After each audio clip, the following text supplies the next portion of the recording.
All right, let's welcome on the line Daniel van der Merwe. He's the president of Gauteng Institute for Architecture, the GIFA, to talk about the upcoming biannual awards for architecture presented by the Gauteng Institute for Architecture. The winners in previous years, 2011 to be precise, cycle were the F&B Soccer City, Soweto Nike Training Center, and the Rosebank Land Gallery. Let's welcome Daniel. Daniel, welcome to the Drive Time Experience. Hi, good evening to you and to the listeners. Well, thanks for making time to chat to us. Daniel, give us some background behind the Gauteng Institute for Architecture. Yes, it is the oldest institute one of the oldest in the country. It was established in 1924, and it used to be called the Transvaal Institute, and of course now we're the Gauteng Institute, and we're based in Johannesburg, which we would like to think is the New York of Africa. And the awards themselves, the GIFA Biannual Awards, when were they started? Well, they're going back probably a good 40 years. And so some of the biggest and most famous buildings that you see around town in Johannesburg and even in Pretoria, of course, were awarded with a award for architecture. And so it's a way for us to celebrate architecture, to promote architecture, and to award those practitioners who do their utmost best to create beautiful and fantastic buildings. Now, what goes into the criteria here? Daniel, do the cities put forward the buildings they feel would make for outstanding architecture? Yeah, look, we ask all architects or members to submit their projects, and that goes through a rigorous selection process.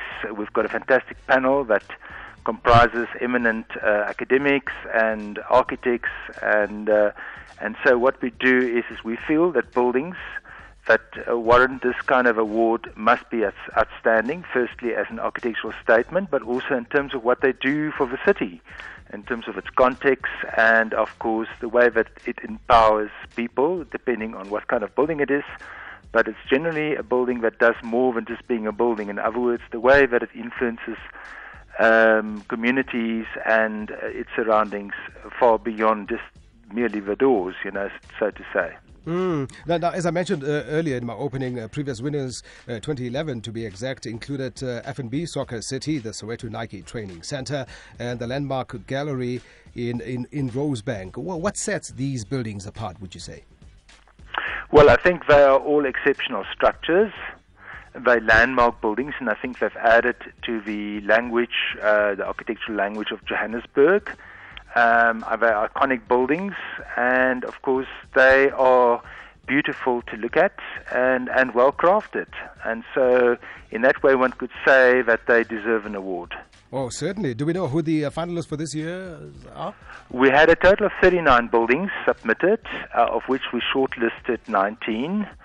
And we will be going on site visits and interview the architects and look at the buildings.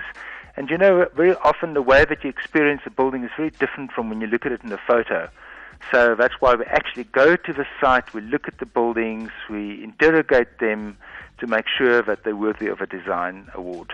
Now, above and beyond the ones that I've mentioned, the previous winners, Soccer City, Soweto Nike Training Center, which ones stand out? In other words, just asking the question again, who should we look out for, or what buildings should we look out for from a national perspective? You mean of the current awards? Yes.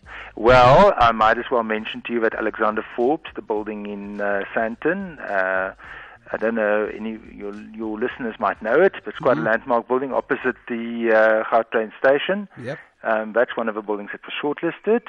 We've got several other kind of public buildings, but we also have houses and community projects and several very interesting kind of student projects where, for example, in Marlborough, they interrogated, interviewed, and came up with a design proposal for the informal settlements there to look at a way of how can we create dignity and a better life for all.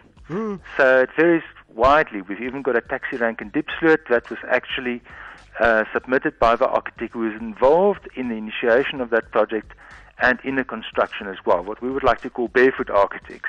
So architecture is not just all very glamorous and fancy buildings, it's also about architecture as an agent for social change in the way that we can help those poor and disadvantaged communities.